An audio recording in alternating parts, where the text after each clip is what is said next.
ଯୋଉଟାକି ଆଲୋଚନା କରୁଛୁ ତାର ଆଲୋଚନା ପୁନରାଲୋଚନା ଆର ମାଧ୍ୟମରେ ଆମେ କିଛି ତତ୍ତ୍ୱକୁ ଆମ ଭିତରେ ନେଇଛୁ। କଥା ହଉଛି ଯେ ଭଗବାନ, ଯେ ବ୍ରହ୍ମ, ଯେ ପରମ, ଯେ ଶାଶ୍ୱତ, ଯେ ଚିରନ୍ତନ, ଯେ ଭଗବାନ ସେ କିଭଳି ଭାବରେ ଅଛି।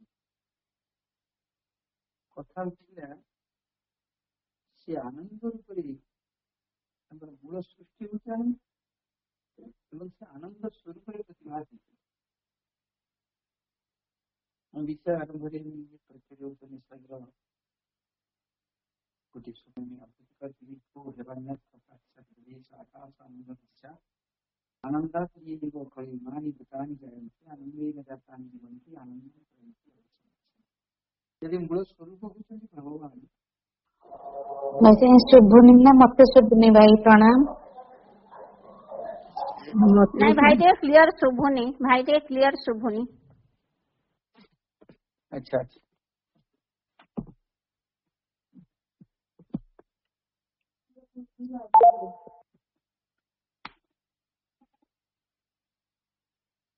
ଏବେ ଶୁଭୁଛି କି ଭାଇ? ବାପା ଏବେ ଶୁଭିଲା? ଆଜ୍ଞା ଭାଇ ଶୁଭିଲା। ହଁ ଭାଇ ଶୁଭୁଛି। ଏବେ ଶୁଭିଲା? କଥା କହିଲି ମୁଁ ମୋବାଇଲ ଅପରେଟିଂ ଭଲ କରି ଜାଣିନି, ନୂଆଟି କିଛି ଦିନ ହେଲାଣି ମତେ ସମସ୍ୟା ସୃଷ୍ଟି କରୁଛି। ଠିକ ଅଛି, ମାଙ୍କୁ ଡାକିକି କାର୍ଯ୍ୟକ୍ରମ ଆରମ୍ଭ କରିବା। ଏଠି କହୁଛନ୍ତି କେ ଭବାନ୍ୟତ ପ୍ରଖ୍ୟାତ ଆକାଶୀନ ଆନନ୍ଦ ନଶ୍ଚାତ ଆନନ୍ଦାତି ଖଳିମାନି ଭୂତାନି ଜାୟନ୍ତି ଆନନ୍ଦେନ ଜାତାନି ଜୀବନ୍ତି ଆନନ୍ଦମ ପ୍ରୟନ୍ତି ଅଭିସନ୍ଦିସନ୍ତି।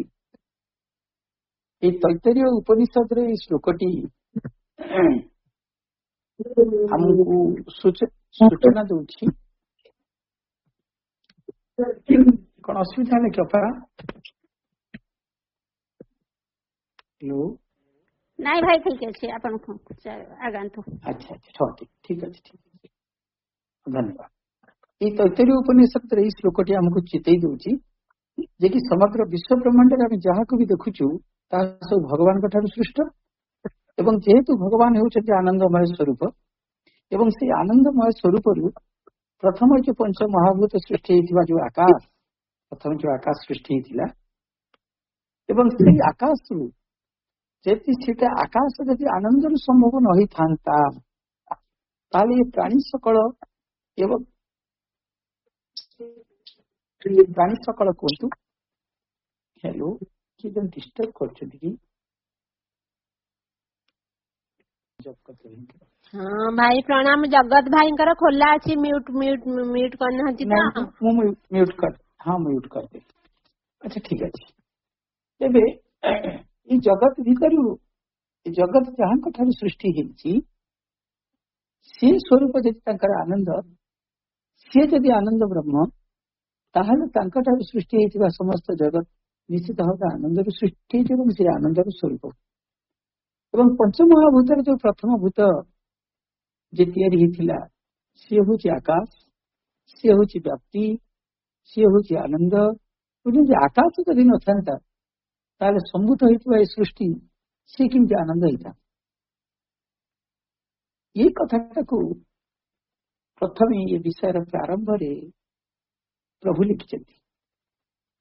କଥା ଠିକ ଅଛି। ଆମେ ଯେତେବେଳେ ଆନନ୍ଦର ସ୍ୱରୂପ କଥା ଚିନ୍ତା କରୁଛୁ ଏବଂ ଆମେ ସବୁ କହୁଛୁ ଶୃଣ୍ୟନ୍ତୁ ସର୍ବେ ଅମୃତସ୍ୟ ପୁତ୍ରା, ଉପନିଷଦରେ ବାଣୀରେ ଆମେ କହୁଛୁ ହେ ସବୁ ଅମୃତର ପୁତ୍ର ତୁମେ ଏ ସବୁ ଦିବ୍ୟ ଜ୍ଞାନକୁ ଶ୍ରବଣ କର। ଯଦି ଆମେ ସମସ୍ତେ ଅମୃତର ସନ୍ତାନ, ଆମ୍ଭେ ହେଉଛୁ ଯଦି ଅମୃତର ସୃଷ୍ଟ, ତେବେ ଆମ ଜୀବନରେ ଦୁଃଖ କାହିଁକି ଆସୁଛି? ଏଇ ଜାଗାରେ ଗୋଟେ ସଂଶୟ ଆସୁଛି। 10ଟି ଅଧ୍ୟାୟ 10ଟି ପରିଚ୍ଛେଦ ଯେତେବେଳେ ଆମେ ଆଲୋଚନା କରି ସାରିଲୁଣି, ଏ 10ଟି ପରିଚ୍ଛେଦ ଭିତରେ ଆମେ ଗୋଟିଏ କଥା ବାରମ୍ବାର ଆମେ କହୁଛୁ ଯେ କି ଏ 10ଟି ପରିଚ୍ଛେଦରେ ଯୋଉ ଗଡ ଲାଇଟ୍ ଫ୍ରିଡମ ଆଣ୍ଡ ଇମର୍ଟାଲିଟି ଭିତରେ ଗଡଟିକୁ ଆମେ ଖୋଜି ଚାଲିଛୁ ଏବଂ ଗଡଙ୍କର ସ୍ୱରୂପ କିଛି ଜାଣି ସାରିଲା ପରେ ଆମେ ଏଇ ସିଦ୍ଧାନ୍ତରେ ଆସିକି ପହଞ୍ଚିଲୁ ଯେ ଈଶ୍ୱର ହେଉଛନ୍ତି ଆନନ୍ଦ ବ୍ରହ୍ମ। ଏବଂ ଯଦି ସେଟା ଆନନ୍ଦ ବ୍ରହ୍ମ, ଆମେ ଯଦି ତାଙ୍କର ଗୋଟେ ଅନ୍ୟ ଏକ ପରିଭାଷା ଭଗବାନଙ୍କର, ଯଦି ସେ ଈଶ୍ୱରଙ୍କର ଆମେ ଅନ୍ୟ ଏକ ପରିଭାଷା ଏବଂ ତାଙ୍କ ଠାରୁ ସୃଷ୍ଟ, ତାହେଲେ ଆମେ ମଧ୍ୟ ସେ ଆନନ୍ଦମୟ ବ୍ରହ୍ମର ଏକ ସ୍ୱରୂପ ବି।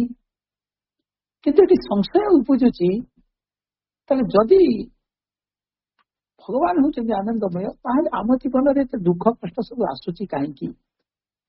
ଏବଂ ପୁରୁଷ ଯୋଉ ଶାଶ୍ୱତ ପୁରୁଷଙ୍କ ଭିତରେ ଆମେ ବଞ୍ଚିଛୁ ରହିଛୁ, ଯୋଉ ସତ୍ ଚିତ୍ ଆନନ୍ଦର ଯୋଉ ଏ ସଚ୍ଚିଦାନନ୍ଦ ଏ ବିଶ୍ୱର ଭିତରେ ସେ ରହିଛନ୍ତି, ଏବଂ ସେ ଜାଗାରେ ଆମେ ଆଜି ଶକ୍ତିହୀନ କାହିଁକି ହେଉଛୁ?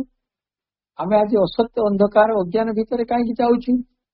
ତେଣୁ ଇଏ ସବୁ ଯୁକ୍ତି, ସଚ୍ଚିଦାନନ୍ଦ ହଉଛନ୍ତି ଭଗବାନ, ସେ ହଉଛନ୍ତି ସଚେତନ ପୁରୁଷ, ସେ ସବୁର ଜୀବକୁ ରଚନା କରିଛନ୍ତି, ସମସ୍ତ ସର୍ଜନା ତାଙ୍କରି ଦ୍ୱାରା ହେଇଛି। ଯଦି ଜଗତ ସବୁକୁ ସିଏ ସୃଷ୍ଟି କରୁଛନ୍ତି, ତାହେଲେ ଏତେ ଦୁଃଖ କଷ୍ଟ ଆମେ ଆମ ଉପରେ ରଚି ଦଉଛନ୍ତି କାହିଁକି? ଏତେ ଦୁଃଖ ପାପକୁ ସେ ପ୍ରଶ୍ରୟ ଦଉଛନ୍ତି କାହିଁକି? ଭଗବାନଙ୍କୁ ଆମେ ସଦାଶିବ କହୁଛୁ, ମଙ୍ଗଳମୟ କହୁଛୁ, କିନ୍ତୁ ଏଥିରେ ପାପ ଦୁଃଖକୁ ଭଗବାନ ସୃଷ୍ଟି କରିଛନ୍ତି ନା ଆଉ କିଏ ସୃଷ୍ଟି କରିଛନ୍ତି?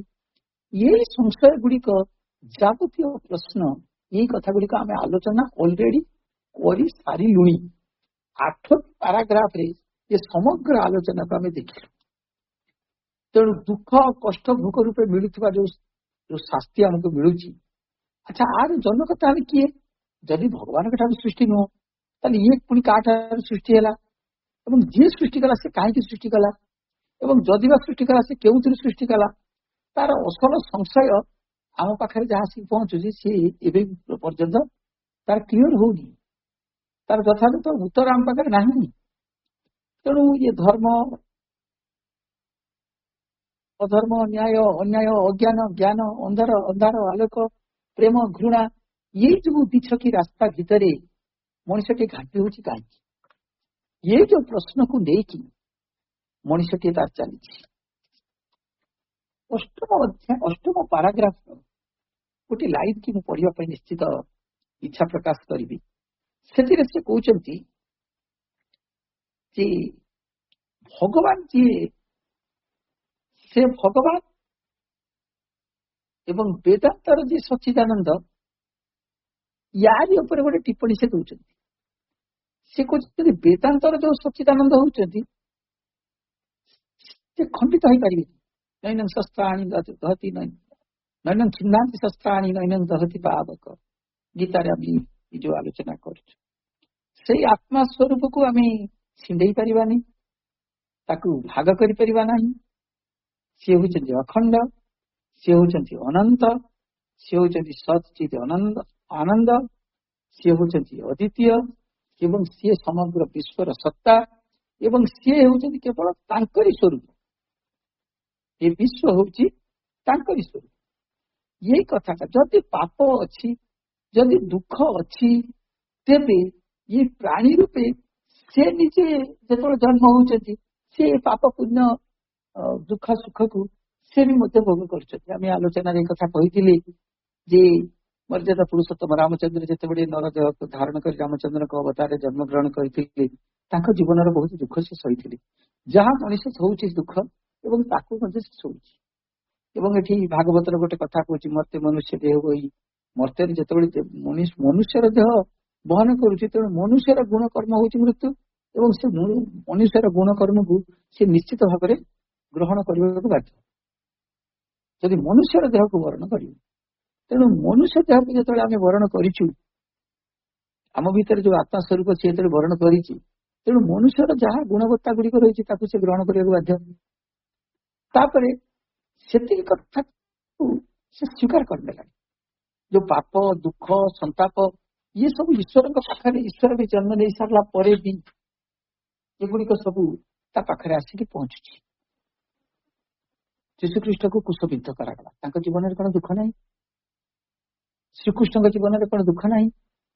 ବନ୍ଦୀଶାଳା ଠାରୁ ଜନ୍ମ ହେଇକି ଏବଂ ଯେତେବେଳେ ଜାରାଶବର ବାଣରେ ସେ ଶରୀରକୁ ତ୍ୟାଗ କଲେ, ସେତେବେଳେ ପର୍ଯ୍ୟନ୍ତ ତାଙ୍କ ଜୀବନରେ ବହୁତ ଦୁଃଖକୁ ସେ ସହିଛନ୍ତି।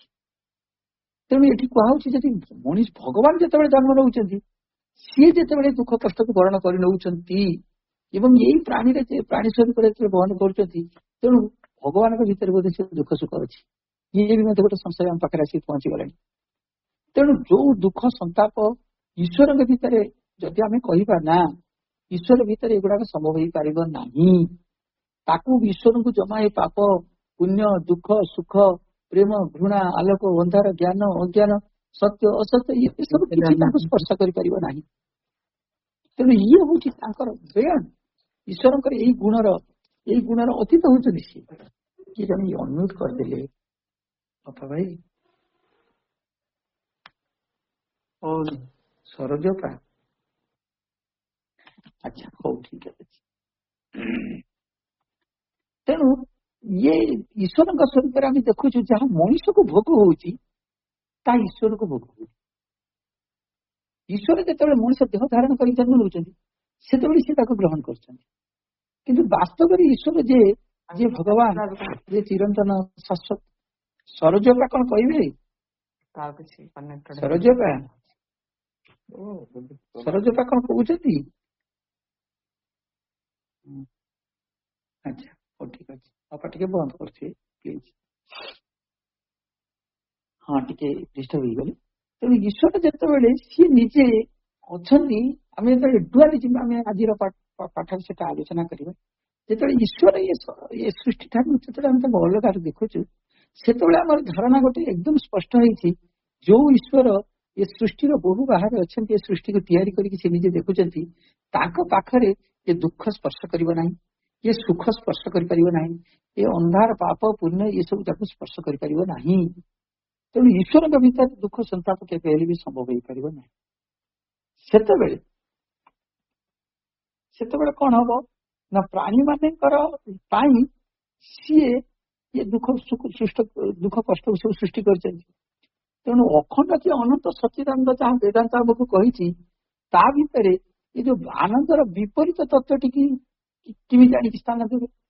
ଏଠି ପ୍ରଶ୍ନ ଗୋଟେ ବଡ ପ୍ରଶ୍ନଟି ଅଷ୍ଟମ ଅଧ୍ୟାୟରେ ସେ ଆଣିକି ଥୋଇଲେ ପ୍ରଭୁ। ସେ କହୁଛନ୍ତି ଭଗବାନ ହେଉଛନ୍ତି ଅନନ୍ତ, ଭଗବାନ ହେଉଛନ୍ତି ଅଖଣ୍ଡ, ଭଗବାନ ହେଉଛନ୍ତି ସଚ୍ଚିଦାନନ୍ଦ ଏବଂ ଭଗବାନ ହେଉଛନ୍ତି ଆନନ୍ଦ ବ୍ରହ୍ମ। ଯଦି ଭଗବାନ ସେ ଆନନ୍ଦ ବ୍ରହ୍ମ ହେଲେ ତାଙ୍କ ଠାରୁ ସୃଷ୍ଟି ହେଇଥିବା ଯିଏ ତାର ସେ ଆନନ୍ଦର ବିପରୀତ ଧର୍ମଟାକୁ ସେ କେମିତି ସ୍ଥାନ ଦେବେ? ସେଇ ଭଗବାନ କେମିତି ସ୍ଥାନ ଦେବେ? ଆମକୁ ଯଦି ସେ ସୃଷ୍ଟି କରିଛନ୍ତି, ଆମେ ତାଙ୍କର ସ୍ୱରୂପକୁ ବହନ ନ କରିକି ତାର ବିପରୀତ ତତ୍ଵଟିକୁ ସେ କେମିତି ସ୍ଥାନ ଦଉଛନ୍ତି?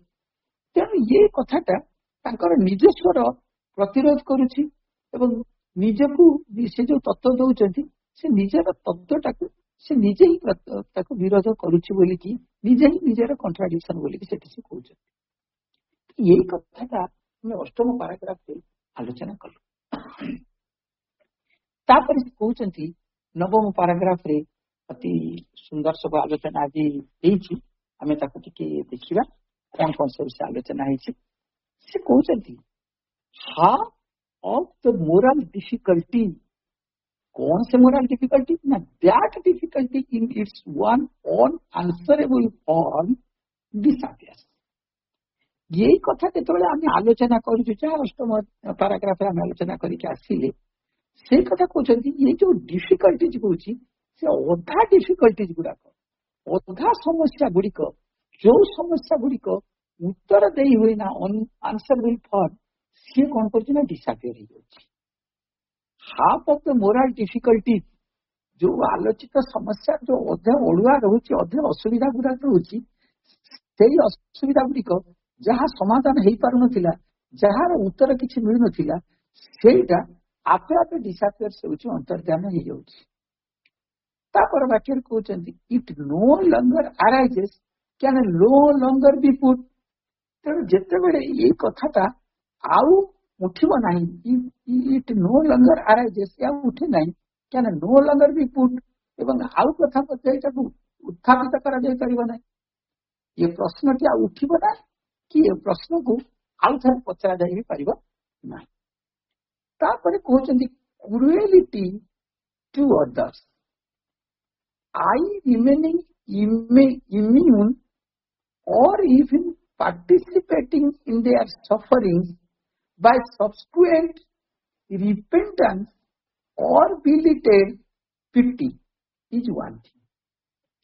ଏଠି କହୁଛନ୍ତି ଇଏ ହଉଛି ଗୋଟିଏ କଥା। କଣ ସେ ଗୋଟିଏ କଥା ନା କ୍ରୁଏଲିଟି ଟୁ ଅଦର୍ସ, ଅନ୍ୟମାନଙ୍କର ପ୍ରତି ମୁଁ ନିଷ୍ଠୁର ଆଚରଣ କରୁଛି, କ୍ରୁଏଲିଟି ମାନେ ନିଷ୍ଠୁର କାହାକୁ ନା ଟୁ ଅଦର୍ସ, କଣ I remaining immune or even participating, ମୁଁ ଏଇଠି ରହୁଛି ଆଚରଣ କରୁଛି, ରିମେନିଂ ଇମ୍ୟୁନ୍ ମାନେ ତାର ପ୍ରତିରୋଧ ବି କରୁଛି, ଅର୍ even participating in their suffering, ଏବଂ ତାଙ୍କର ଏଇ ଯୋଉ ଦୁଃଖ ତା ଭିତରେ ମୁଁ ତାକୁ ମାନେ ତାର ଅଂଶଗ୍ରହଣ କରୁଛି, ସେ ଯୋଉ ଦୁଃଖ ସେ ଯୋଉ ଯନ୍ତ୍ରଣାକୁ ମୁଁ ତାକୁ ଅଂଶଗ୍ରହଣ ବି କରୁଛି। ସେ ଅନ୍ୟମାନଙ୍କ ପ୍ରତି ନିଷ୍ଠୁର ଆଚରଣ କରୁଛି, ଅଥଚ ସେଇଥିରୁ ମୁଁ ମୁକ୍ତି ହେଇଛି, ଆଉ ସେଇ ସହିତ ମୁଁ କଣ୍ଟାକ୍ଟ ରଖୁନି, କିମ୍ବା ପରେ କଣ କରୁଛି ନା ବିଲିଟେଡ୍ ମୁଁ ଡେରିରେ ତାକୁ ଅନୁତାପ ବି କରୁଛି। Suffering by subsequent repeating or belated pity is one thing. ମୁଁ ତାଙ୍କ ସହିତ ଦୁଃଖ ଆଚରଣ କରୁଛି, ନିଷ୍ଠୁରତା ଆଚରଣ କରୁଛି, ଏବଂ ସେଥିରେ କିଛି ମୁଁ ତା ସହିତ ଲାଗିକି ରହୁନି, ମୁକ୍ତି ଆଉ ଅସଂଲଗ୍ନ ହୋଇ ରହିଛି, ମୁଁ ତା ସହିତ କିଛି ଜଡିତ ହଉନି, କିନ୍ତୁ ତାକୁ ନିଷ୍ଠୁରତା ପ୍ରତି ଆଚରଣ କରୁଛି। ଏବଂ ତାପରେ ମୁଁ ଅନୁତାପ କରୁଛି ଯେ ବିଲେଟେଡ୍ ମୁଁ ତ ଅନୁତାପ କରୁଛି, କଣ କରୁଛି ନା ସେମାନଙ୍କ ପ୍ରତି ଦୟା ଦେଖାଇ ମୁଁ ସେମାନଙ୍କର ଦୁଃଖରେ ଦୁଃଖୀ ହେବାକୁ ଆସୁଛି। ଇଏ ହଉଛି ଗୋଟେ କଥା। ଯଦି ଭଗବାନଙ୍କୁ ଆମେ ଏଇଭଳି ଭାବରେ ଦେଖିବା, ଭଗବାନ ଏଇ କଥା କରୁଛନ୍ତି, ସେ କେତେ ନିଷ୍ଠୁର ହଉଛନ୍ତି। ସିଏ ହିଁ କୁରୁକ୍ଷେତ୍ରର ବିଭୀଷିକା ମଧ୍ୟରେ ରକ୍ତର ତର୍ପଣ ସିଏ ହିଁ କରୁଛନ୍ତି, ସିଏ ହିଁ ଶାନ୍ତିର ପ୍ରସ୍ତାବ ନେଇକି କୁରୁସଭା ତଳେ ନେଇକି ପହଞ୍ଚି ଯାଉଛନ୍ତି। ଇଏ ଭଗବାନଙ୍କର ଏଇ ଯୋଉ cruelty to others I remaining immune or even participating in their suffering by subsequent repentance or belated pity is one thing. ଇଏ ଗୋଟିଏ କଥା ହଉଛି। ତାପରେ ହଉଛି କଣ ନା self infliction of suffering I think the soul existence is quite another. ଏଠି କହୁଛନ୍ତି ସିଏ ଇଏ ତ ଗୋଟେ କଥା ହେଲା। କଣ ଗୋଟେ କଥା ହେଲା ନା ଅନ୍ୟମାନଙ୍କ ପ୍ରତି ନିଷ୍ଠୁର ଆଚରଣ କରୁଛି ଏବଂ ସେଥିରେ ମୁକ୍ତି ଆଉ ଅସଂଲଗ୍ନ ହେଇ ରହିଛି, ତାପରେ ଅନୁତାପ କରିକି ଡେରିରେ ସେମାନଙ୍କ ପ୍ରତି ଦୟା ଦେଖାଉଛି, ତାଙ୍କର ଦୁଃଖ ହବାକୁ ଆସୁଛି। ଇଏ ହଉଛି ଗୋଟେ କଥା। ଆଉ ଗୋଟେ କଥା ହଉଛି କଣ ନା self inflicting of suffering I being the soul existence is quite another. ତାପରେ କହୁଛନ୍ତି ମୁଁ ହଉଛି ସମଗ୍ର ସତ୍ତାର ସେ ଗୋଟିଏ ସ୍ୱରୂପ, ତେଣୁ ମୁଁ ନିଜକୁ ଦୁଃଖ ଦେଇକି ତାହାକୁ ଆପେ ଆପେ ସହ୍ୟ କରିଦେଉଛି। କେମିତି ନା ସେଲ୍ଫ ଇନଫ୍ଲିକ୍ଟିଂ ଅଫ୍ ସଫରିଂ, ମୁଁ ନିଜେ ନିଜେ ଆପେ ଆପେ ସେଟାକୁ ସହ୍ୟ କରିଯାଉଛି, ସହିଯାଉଛି। କଣ ନା ସେ ଦୁଃଖ ଯନ୍ତ୍ରଣା ଗୁଡ଼ିକୁ, କାହିଁକି ନା I being the soul existence is quite another. I being the soul existence ନା ମୁଁ ହଉଛି ସେ ସାମଗ୍ରିକ ସତ୍ତା, ଯେହେତୁ ସେଥିରେ ଦୁଃଖ ହଉଛି, ତେଣୁ ମତେ ସେ ଦୁଃଖ ଗୁଡାକ ମିଳିଯାଉଛି। ଯୋଉଟାକୁ ଟ୍ରିପୁଲ ସୋଲର କଥା କହୁଥିଲି, ଯୋଉ ମ୍ୟାଡମ୍ ଅଫସର କଥା ସେଦିନ ଆଲୋଚନା କରିଥିଲି, ସେ ସମଗ୍ର ଯେଠି ଯାହା ବି ଦୁଃଖ ଗୁଡାକ ହଉଛି, ଯେହେତୁ ତାଙ୍କର ନିଜର ସମଗ୍ର ସତ୍ତାଟା ଏ ସମଗ୍ର ସୃଷ୍ଟିରେ ପରିବ୍ୟାପ୍ତ ହେଇକି ରହିଛି, ତେଣୁ ସୃଷ୍ଟିର ଯାହାକୁ ଯୋଉ ଦୁଃଖ ହଉଛି ସେ ଦୁଃଖକୁ ସେ ନିଜେ ନିଜେ କଣ କରୁଛନ୍ତି ନା ସେ ଇନଫ୍ଲିକ୍ଟ କରୁଛନ୍ତି, ତାକୁ ନିଜ ଆଡକୁ ସେ ନେଇଯାଉଛି। କାହିଁକି ନା ସମଗ୍ର ସତ୍ତାଟା ହଉଛନ୍ତି ସେ ନିଜେ, ଏବଂ ସେଇ ସମଗ୍ର ସତ୍ତାରେ ଯାହା ଦୁଃଖ କଷ୍ଟ ହଉଛି ତାକୁ ସେ ଆପେ ଆପେ ସହ୍ୟ କରିଦଉଛନ୍ତି। ଇଏ ହଉଛନ୍ତି ଆଉ ଗୋଟେ କଥା। ଦେଖନ୍ତୁ ଦିଟା ପାର୍ଟକୁ ତାଙ୍କ କ୍ରିୟାକୁ ସେ ଡିଭିଜନ କଲେ। ଗୋଟିଏ କଥା କହିଲେ ସେ ନିଷ୍ଠୁର ହେଇକି ସେ କଣ କରୁଛନ୍ତି, ନିଷ୍ଠୁର ହେଇକି ସେ ଦୁଃଖ ଦେଉଛନ୍ତି ଏବଂ ତା ଯୋଉ ସେ ନିର୍ଲିପ୍ତ ହେଇକି ରହୁଛନ୍ତି, ତା ଦେହରେ ସେ ବିଲକୁଲ ସଂଲଗ୍ନ ହଉନାହାନ୍ତି ସେ କ୍ରିୟାରେ, କିନ୍ତୁ ଦୁଃଖ ଦେଉଛନ୍ତି। ନତୁବା ତାପରେ ସେ ତାକୁ ଅନୁତାପ କରିକି ବିଳମ୍ବରେ ହେଇକି ସେମାନଙ୍କ ପ୍ରତି ଦୟା ଦେଖାଉଛନ୍ତି ଏବଂ ଦୁଃଖୀ ହେବାକୁ ସେ ଆସୁଛନ୍ତି। ଇଏ ହେଲା ଗୋଟିଏ ପାର୍ଟ। ଆଉ ଗୋଟିଏ ପାର୍ଟରେ ସେ ତାଙ୍କୁ କଣ କହୁଛନ୍ତି, ଯେହେତୁ ସେ ସମଗ୍ର ସତ୍ତାର ସେ ହଉଛନ୍ତି ସତ୍ତା, ତେଣୁ ସମଗ୍ର ସତ୍ତା ଭିତରେ ଯେକୌଣସି ଦୁଃଖ ସେ ଆସୁଛି, ସେ ତାକୁ ଆପେ ଆପେ ସେ ଦୁଃଖକୁ ସେ ସହ୍ୟ କରିଦେଉଛନ୍ତି। ଇଏ ଆଉ ଗୋଟିଏ କଥା। ଦିଟା ଭାଗକୁ ସେ ନିଜକୁ କରିଦେଇଛନ୍ତି। ତାପରେ ସେ କହୁଛନ୍ତି still the ethical difficulty may be brought back in a modified form। ଯଦି ଏ ଯୋଉ ନୈତିକ ଅସୁବିଧା ଗୁଡ଼ିକ ରହିଛି, ଯୋଉ ଗୋଟେ ନୀତିଗତ ଯୋଉ ମାନେ ଏଥିକାଲ ମାନେ ନୀତିଗତ ଯୋଉ ଡିଫିକଲ୍ଟିଜ ଅଛି, ତାକୁ ଯଦି ଟିକେ ପଛକୁ ଫେରି ଦିଆଯାଆନ୍ତା, ତାକୁ ଯଦି ଟିକେ ମାନେ ବଦଳେଇ ଦେଇ ହୁଅନ୍ତା, ତାକୁ ଯଦି ଟିକେ ମୋଡିଫାଏ କରି ହୁଅନ୍ତା, ହନ୍ତାନି କି? ହନ୍ତା। ତେଣୁ still the ethical difficulty may be brought back into a modified form। ଯଦି ହନ୍ତା କଣ ହନ୍ତା ନା ସେଥିରେ ଦେଖାନ୍ତା ଏଇ କଥା, all delight being necessarily all good and all love। ତେଣୁ ସବୁ ଯାକ ଯେ ଏଇ ଯୋଉ ଆନନ୍ଦ, ଏଇ ଯୋଉ ଡେଲାଇଟ ସାମଗ୍ରିକ ଯୋଉ ଆନନ୍ଦ, ସେ ଡେଲାଇଟ ବି ନେସେସାରିଲି କଣ ହଉଛି ନା all good and all love. ସେ ହଉଛି ସବୁ ଯାକ ଭଲ ଏବଂ ସବୁ ଯାକ ହଉଛି ପ୍ରେମ। How can evil and suffering exist in Sachchidananda? ଆମେ ଏଠି ଗୋଟେ ଭଲ ଯୁକ୍ତିଟି ଆଣିବା। ଆମେ ସାବିତ୍ରୀ ସେ କଥା କୁହାଯାଇଛି, କାଲି ବି ଅପା ସେ ଲାଇନ ଟା ପଢୁଥିଲି, ସେଥିରେ ଯୋଉ ସିକ୍ରେଟ ନଲେଜରେ ସେ କଥାଟା ପ୍ରଭୁ କହୁଛନ୍ତି, କହିଲେ the universe is an endless masquerade for nothing here is utterly what it seems. ଯଦି ସମଗ୍ର ବିଶ୍ୱ କହିବା ଇଏ ଗୋଟେ ଏଣ୍ଡଲେସ୍ ମାସ୍କୁଇରେଟ୍, ଗୋଟେ ଅନ୍ତହୀନ ଛଦ୍ମ ରୂପ, ଗୋଟେ ଏଣ୍ଡଲେସ୍, ଏବଂ ସେ ହଉଛି କଣ, ଯାହା ରୂପଟାକୁ ଆମେ ବାହାରେ ଦେଖୁଛୁ ତାହା ହଉଛି ଛଦ୍ମ। For nothing here is utterly what it seems. ଏଠି କୌଣସି ତାର ବାହ୍ୟ ରୂପଟା ନୁହଁ, ଯାହା ତାର ଅନ୍ତରର ରୂପ ସେଇଆ ଏଟା ନୁହଁ। ଅନ୍ତରରେ ଯାହା ଆମେ ଅଛି ସେଇଟା ଯେ ତାର ବାହିକ ରୂପ ଦେଖଉଛି ଏଇ କଥାଟା ନୁହଁ। ତେଣୁ ସମଗ୍ର ସୃଷ୍ଟିର ଆଢୁଆଳରେ ଗୋଟିଏ କଥା ଅଛି, ସେଇଟା କିଏ ନା ତାପରେ ବି ସେ କହୁଛନ୍ତି, ସେଇ ଚାପ୍ଟରରେ କହୁଛନ୍ତି the master of existence lords in ଅସ୍।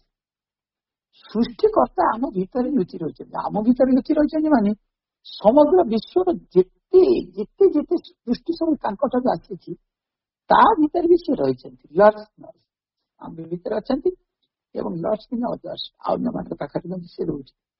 ତେଣୁ ମାଷ୍ଟର ଅଫ ଏକ୍ଜିଷ୍ଟେନ୍ସ, ଏଇ ସୃଷ୍ଟିର ଯିଏ ମାଷ୍ଟର, ଯିଏ ସୃଷ୍ଟିକୁ ଏ ସତ୍ତାକୁ ଯିଏ ତିଆରି କରିଛନ୍ତି, ସେ ନିଜେ ଆ ଭିତରେ ଲୁଚିକି ରହିଛନ୍ତି। ତାପରେ ଆମେ ପୁଣି ପଳେଇ ଆସିବା ଲାଇଫ ଡିଭାଇନକୁ। ସେଥିରେ ସେ ଲାଇଫ ଡିଭାଇନ ସେ କହୁଛନ୍ତି, ଯଦି ସବୁ delight being necessarily all good and all love, ଯଦି ସବୁ ଯାକ ଆନନ୍ଦମୟ ସତ୍ତା ସାଧାରଣତଃ ଭାବରେ ସେଇ ମାନେ ଯିଏ ଆନନ୍ଦମୟ ସିଏ ହଉଛନ୍ତି ମଙ୍ଗଳମୟ, ସିଏ ହଉଛନ୍ତି ପ୍ରେମମୟ, ସିଏ ହଉଛନ୍ତି ସଚିଦାନନ୍ଦ, ଯଦି ସମସ୍ତେ ସିଏ ସବୁ ହଉଛନ୍ତି ପ୍ରେମ ଆଉ ସବୁ ହଉଛନ୍ତି ଭଲ, ଏବଂ ସେଇ ଲୋକ ଯେ ମଙ୍ଗଳମୟ, ଯେ ପ୍ରେମମୟ, all good and all love, how can evil and suffering exist in Sachchidananda? ତାହେଲେ ସେ ସଚିଦାନନ୍ଦଙ୍କ ଭିତରେ ଇଏ ଏଭିଲ୍ ଆଉ ଇଏ ସଫରିଂ, ଏ ଦିଟା ଯାକ କେମିତି ରହିପାରିବେ? ଏଠି ରହିପାରିବେ। ତାପରେ କଣ କହୁଛନ୍ତି, since Hi is not mechanical existence but free and conscious. ସେଠି ଆହୁରି ଟିକେ ପାଦେ ଆଗକୁ ବଢିଗଲେ ପ୍ରଭୁ, ସିଏ କହିଲେ ସିଏ ହଉଛନ୍ତି ସଚ୍ଚିଦାନନ୍ଦ, ସେ ମେକାନିକାଲ ଏକ୍ଜିଷ୍ଟେନ୍ସ ନୁହଁ, ଯାନ୍ତ୍ରିକ ଭାବରେ ସତ୍ତା ହେଇକି ସେ ଅଛନ୍ତି ଏ କଥା ନୁହଁ। ଆମେ ଯନ୍ତ୍ରଟିଏ ମୋବାଇଲ ଟିକେ ଖୋଲିଦେଲେ, ତା ଦେହରେ ଇଏ ଆପ୍ ଟିରେ ବଜାବଜି କରିଦେଲେ, ତାପରେ ଆମେ ଏଠି ଏଇଟା ତାର ଆପେ ଆପେ ଚାଲିଛି, ଆମେ କଥା କହୁଛୁ, ସମସ୍ତେ ଶୁଣୁଛନ୍ତି। This is the mechanical we. କିନ୍ତୁ ଇଏ ଭଗବାନ ଯିଏ ସଚ୍ଚିଦାନନ୍ଦ, ସେ ଗୋଟେ ମେକାନିକାଲ ଏକ୍ଜିଷ୍ଟେନ୍ସ ଏ କଥା କରୁନାହାନ୍ତି, ବଟ୍ ଫ୍ରି। ସେ ଆଉ ହଉଛନ୍ତି କଣ, ମୁକ୍ତ ଆଣ୍ଡ କନସିୟସ୍ ବି, ସେ ହଉଛନ୍ତି ଗୋଟେ ସଚେତନ ସତ୍ତା। ତାପରେ କହୁଛନ୍ତି free to condemn and reject evil and suffering. ବା, ଏଇଟା ଗୋଟେ ବଡ ବଢିଆ କଥା ଆମକୁ ବୁଝିବା। ସେ କହୁଛନ୍ତି ଯୋଉ ସଚ୍ଚିଦାନନ୍ଦ ତାଙ୍କର ମେକାନିକାଲ ଏକ୍ଜିଷ୍ଟେନ୍ସ ନୁହନ୍ତି, ସିଏ ମୁକ୍ତ ହେଇକି ରହୁଛନ୍ତି, ସିଏ ସଚେତନ ସତ୍ତା, ଏବଂ ସେ free condemned and reject evil and suffering. ସେ ସବୁକୁ, ଏଭିଲ୍ କୁ ଆଉ ରିଜେକ୍ଟ କୁ, ସଫରିଂ କୁ ସେ ରିଜେକ୍ଟ କରୁଛନ୍ତି, କଣ୍ଡେମ୍ କରୁଛନ୍ତି। ତେଣୁ ଇଏ ଯୋଉ ପ୍ରତ୍ୟାଖ୍ୟାନ କରିବା ଯୋଉ ସ୍ୱତନ୍ତ୍ରତା ତାଙ୍କର ଅଛି, ସେଇ ଲୋକଙ୍କ ସେ ତାଙ୍କରି ପାଖରେ ଇଏ ସଫରିଂ ଆଉ ଏଭିଲ୍ ଇଏ କେମିତି ରହିପାରିବ? ଯେହେତୁ ସେ ସଫରିଂ ଆଉ ଏଭିଲ୍ କୁ ସେ ରିଜେକ୍ଟ କରିଦଉଛନ୍ତି, ସେ କଣ୍ଡେମ୍ କରୁଛନ୍ତି, ସେଇ ଜିନିଷଟା ଆଜି ରହିବ କେମିତି? ଯେହେତୁ ସିଏ ମଙ୍ଗଳମୟ, ସିଏ ହଉଛନ୍ତି ପ୍ରେମମୟ, ଏବଂ ସେଇ ମଙ୍ଗଳମୟ ପ୍ରେମମୟ ପାଖରେ ଏଇ ଯୋଉ ଦୁଃଖ ଏବଂ ଏଇ ଯୋଉ ସଫରିଂ, ଏଇ ଯୋଉ ଏଭିଲ୍, ଏଗୁଡିକ ସବୁ ଆସୁଛି କୋଉଠୁ? କେମିତି ସେ ରହିପାରିବେ? ସେ ଏକ୍ଜିଷ୍ଟ କରିବେ ସଚ୍ଚିଦାନନ୍ଦ ଭିତରେ। ଏବଂ ଯୋଉ ସଚ୍ଚିଦାନନ୍ଦ ସିଏ ତାଙ୍କର ମେକାନିକାଲ ଏକ୍ଜିଷ୍ଟେନ୍ସ ନାହିଁ, ଯିଏ ହଉଛନ୍ତି ମୁକ୍ତ, ଯିଏ ହଉଛନ୍ତି ପୁରା ସଚେତନ ସତ୍ତା, ଯିଏ ସବୁବେଳେ ରିଜେକ୍ଟ କରୁଛନ୍ତି ଏଭିଲ୍ ଆଉ ସଫରିଂ, ସେଥିରେ ଏଭିଲ ସଫରିଂ ରିଜେକ୍ଟ କରୁଛନ୍ତି, ତାହେଲେ ତାଙ୍କ ଭିତରେ ଏଭିଲ ଆଉ ସଫରିଂ ଆଇଲା କୋଉଠୁ? ଏଇ କଥାଟାକୁ ଆମକୁ ବୁଝିବାକୁ ପଡୁଛି। ତାପରେ କହୁଛନ୍ତି ତେବେ ତାଙ୍କ ଭିତରେ ପାପ ଦୁଃଖ ଲାଗି କୌଣସି ସ୍ଥାନ କେମିତି ରହିବ? ତାପରେ କହୁଛନ୍ତି we have to recognize that the issue so stated is also a false issue. ତେଣୁ we have to recognize, ଆମେ ଏଠି recognize କଲୁ କୋଉଟା ଯେ that ଯେ the issue so stated is also, ଏଇ ଯୋଉ ଇସ୍ୟୁ ଆମେ ଆଜି ଷ୍ଟେଟ୍ କଲୁ, ଏଇ ଯୋଉ ଇସ୍ୟୁଟାକୁ ଆମେ ପାଇଲୁ, ଇଏ ଗୋଟେ ଫଲ୍ସ ଇସ୍ୟୁ। କାହିଁକି false issue? Because it applies the terms of a partial statement.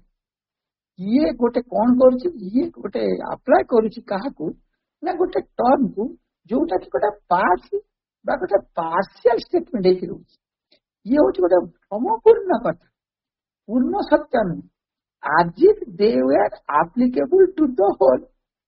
Actually ये होची partial, ये गोटे होची partly revelation, किंतु ये समग्र सृष्टि की समग्र दृष्टि रे ये सामग्रिक भाव रे applicable to whole, ये समस्त applicable बोला कला भला लाଗୁଛି, किंतु actual से सेया नहीं। यही कथाटा, यही जो स्टेटमेंट आमे कहूछु, एटा गोटे partly सत्य ही पारे, এটা ଟୋଟାଲି ଫଲ୍ସ ନିଶ୍ଚିତ। ସେ କହୁଛନ୍ତି issue so stated is also false issue. କାହିଁକି ନା ଇଏ ଏଇ କଥା ଆପ୍ଲାଏ କରୁଛି କଣ ନା ଗୋଟେ ପାର୍ସିଆଲ ଷ୍ଟେଟମେଣ୍ଟକୁ ଆପ୍ଲାଏ କରୁଛି, ଯେପରିକି ସେ ସବୁ ଯାକକୁ ଆଜ ଏ ହୋଲ କୁ ସେ ଆପ୍ଲିକେବୁଲ କରୁଛି ବୋଲି। ତେଣୁ ତାକୁ ଆମେ ଭ୍ରମ ବୋଲିକି କହିବା, ଭୁଲ ବୋଲିକି କହିବା, ତାକୁ ଗ୍ରହଣ କରିବା ନାହିଁ। ତାପରେ କହୁଛନ୍ତି for the ideas of good and love which will thus bring into the concept of the all daylight spring from a dualistic and divisional conception of things.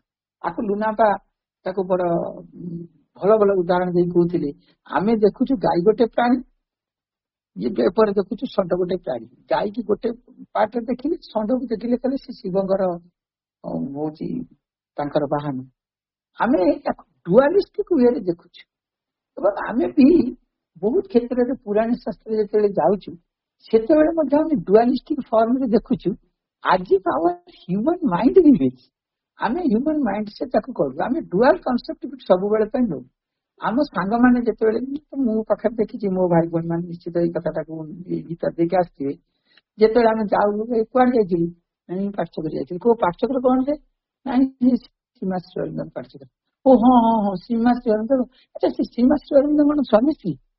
सांगे सांगे लोक आमको ये प्रश्न टे पचारे, कारण आमर मन भितर गोटे dualistic way of the nature आम भितर सब बेले स्थापित होगी रही। से राम सीता को देखिकी आम स्वामी स्त्री बोलिकी कहीदू, राधा कृष्ण को देखिकी स्वामी स्त्री बोलिकी कहीदू, शिव पार्वती को देखिकी स्वामी स्त्री बोली कहीदू। किंतु सतरे ये डुअलिस्टिक पछरे भी आउ गोटे डिवाइन रियलाइजेशन सब रही, गोटे डिवाइन एंटिटी मूल पिंडर कथा रही, जो थी कि सतरे से मानुषी विचार स्वामी स्त्री से नुहति, सी गोटे अलग जगतर कथा, ये गोटे सत्य चेतनार कथा, एवं ताको आम बुझीपार।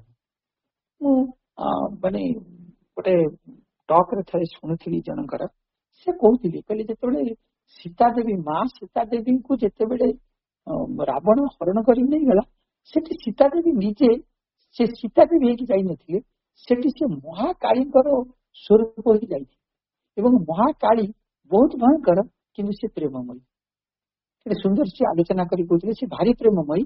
से जेहेतु माँ शेष थर पर से सुजोग देवाई जाऊे, एवं से रावण हो रावण राज्य जो असुर हूँ सी भी संतान, से सुजोग सृष्टि करते मोर प्रेम बल काले से बदली जीवे। एवं से आउ जड़े भी से कथा कहते द्रौपदी को से महाकाली सहित तुलना कर। श्री अरविंद राधा कृष्ण क्षेत्र में राधा को से महाकाली रूप वर्णना भी कर। तेणु ये कथा गुड़ाक आम बुझिले आम ह्यूमन माइंड गोटे स्त्री गोटे पुरुष ये डुअलिस्टिक भेदभाव से लेकिन देखी, किंतु सतरे जे से डुअलिस्टिक नुहति। जड़े साक्षी पुरुष रहा बेले अन्य जड़े से साक्षी पुरुषंकर ଆଜ୍ଞାକୁ ବହନ କରିକି ତାଙ୍କ ସଂକଳ୍ପକୁ ଧାରଣ କରିକି ତା ସଂକଳ୍ପକୁ ଚରିତାର୍ଥ କରିବା ପାଇଁ ସେ ନିଜେ ଆଉ ଗୋଟେ ଫର୍ମ ନେଇକି ଆସିଛନ୍ତି।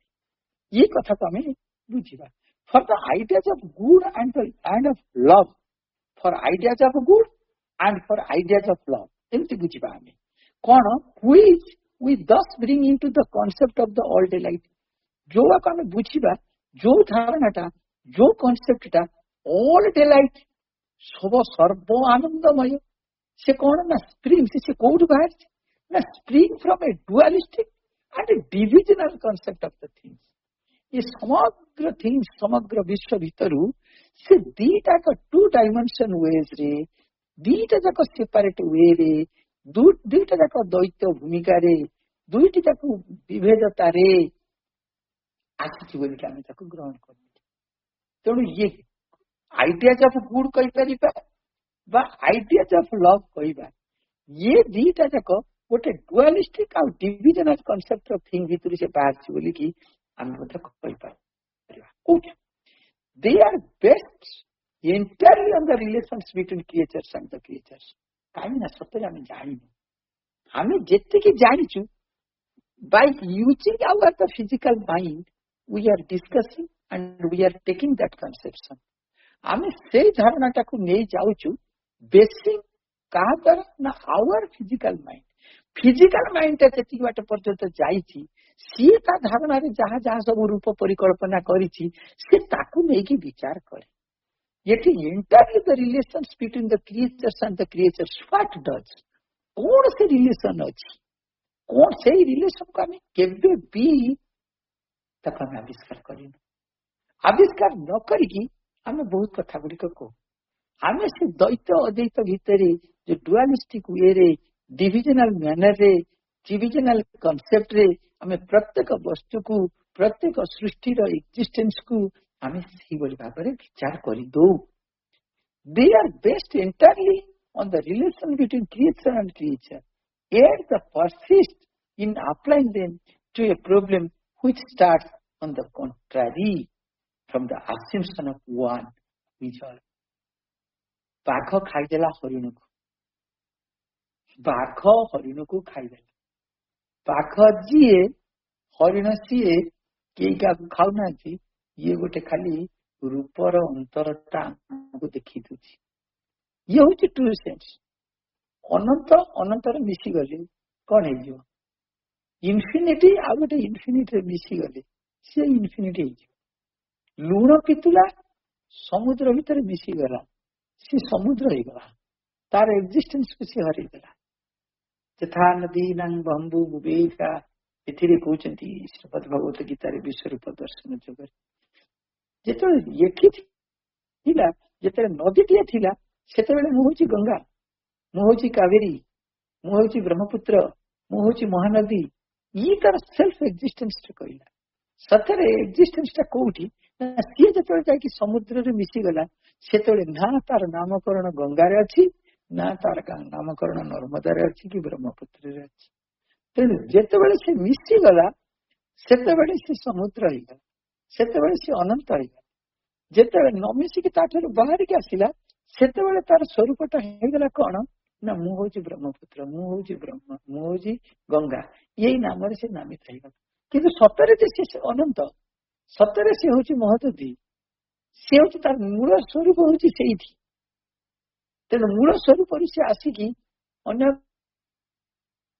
नाम नामित हूँ कि एक्चुअल तार एक्जिस्टेंस सरीगला से एक्जिस्टेंस जाकि इनफिनिटी से मिल जाए तेणु बाघ आ हरिण बाघ जिते हरिण को खाईगला तेणु जी बाघ सी हरिण से पाखे सेटिक थिला गोटे अन्य रूप नहीं आसिक बाघ पाखे रहा बाघ जो मरीगला से माने यही भूमा भितर सबुआड़े से तार चेतनाटा जो मिशीगला से अनंत प्रकार रहा से हरिण से बाघ से बेग से साप से मयूर से सब जगह से जगह ये गोटे गोटे विराट कनसेप्ट गोटे विराट धारणा से कहते assumption of one who is all तेणु आमको से धारणा ने पड़ो मंगल आ प्रेम ये दीटार कल्पना को आम क्या पाखे नहीं थोचु ना से आनंदमय पाखे नहीं थोचु कहीं मूल जो विश्वर जो द्वैतबोध रही जो माने डिविजनल कथाटा आम दौचु से कल्पना आमर उत्पत्ति ये जो कथाटा आनंदमय कथार जहाँ को आम मंगल आ प्रेम बोली कथा गुड़िक कहूँ से गुड़िक कौटू बाहर ना आम जो डुआलिस्टिक आउ डिविजनल कनसेप्ट आसी आम ये मंगलमय कथा कहूँ से अमंगल बोलिकी नहीं मंगल को बुझुचु जेते बेले प्रेम कथा कहूँ से घृणा को लेकिन प्रेम आइडेंटिफिकेशन करुचु जिते आलोक कथा को नहीं कहूँ से अंधकार को लेकिन तुलना करके आलोक को लेकिन बुझुचु तेणु आमर ये मनटा को ये डुआलिस्टिक वे रु से नहीं बुझुची तेणु प्रेम को कहुपे एवं आनंद को कहुपे मंगलमय कथा को कहुपे ये सबू जाक से कनसेप्ट आसना all delight all delight all delight ये कथाटा जन्म नहीं कि बुझला बेले कौन कर डिविजनल कनसेप्ट लेकिन बुझुचु तेरे प्राणी आ प्राणी भितर जो संपर्क रही जो संबंध टी रही आम से कथा गुड़िक से कथा गुड़ाक आम जब बुझी जाते ये कथाटा हमें तथापि जो अद्वितीय सर्वमय सत्ता को जो ऑल इन वन बोली कहूँ ताकू जदि आम मूल भित्ति भाव बुझी नवा ताहले ये द्वैत धर्मी संबंध को आम आउ विचार को नेबा ना कहीं से सबू जाक से तारी भितर आसी जो कनक्लूजन आम आज आलोचना को नौकरी से बुझुचु सतरे एवरीथिंग ही इज ही सी हूँ सब किसी तापर लाइन रे कहते we have to see first how the problem appears or how it can be solved in its original purity on the basis of unity in difference. ये जो विभिन्नता अनेकत्व भितरे जो एकत्व on the basis of unity in difference अनेकत्व मध्य जो एकत्व अच्छी जदि से कथाटा को आम मानि नबा ताहले आमर किमित भाव समस्या रही we have to see first आम प्रथम देखिया उचित how the problem appears or how it can be solve in its original purity जदि से अनेक भितर से एकत्व को आम देखी पारिबा सेते आम सल्यूशन टाक गोटे प्रकार पाइबा ये गोटे लास्ट लाइन ये पैराग्राफ से कंक्लूजन प्रभु देउछन we have to see first आम प्रथम यहाँ देखीदबा हाउ द प्रोब्लेम अपीयर्स किभली भाव से समस्या गुड़िक आम आगे आसिक आविर्भाव होती और how it can be solve ये किमिति सॉल्व होची केउथिरे ना इन इट्स ओरिजिनल प्यूरिटी तार मूल सत्य जोटा अछि मूलर जो पवित्रता अच्छी से पवित्रता भितर किभली भाव से समाधान हो पार कौ बेसिस ना तार एकत्व तार डिफरेन्स भितर अनेक मध्य जो एकत्व अच्छी तार भितर अनेक मध्य एकत्व कथा जो कथा कहले तो यूनिवर्सिटी जन मास इंग्लिश पास देखुली तापर एटी आ गोटे सावित्री बही गोटे लाइन टे अच्छी कहते डीप इन अस ये फॉरगेटन किनशिप पॉइंट्स आमर अंतर गहरे आमर गहर अंतर गोटे विराट विशालकाय कथाटी लुचिक रही and a faint voice of express and prayer calls to those lucent lost immensities आम अंतर गहर अंतर गोटे विस्तृत साजात्य माने कौन मुझे से कथाटा से विशाल हृदय अभिमुखे से संकेत दूसरी तेणु जिते आम यूनिटी इन डिफरेन्स बुझा ताल ये प्रोब्लेम्स गुड़िक से लाइट समाधान भी होपर से कहते only then can we safely deal with its points and its developments, its pattern, its development, such as the relation between creature and creature on the basis of the division and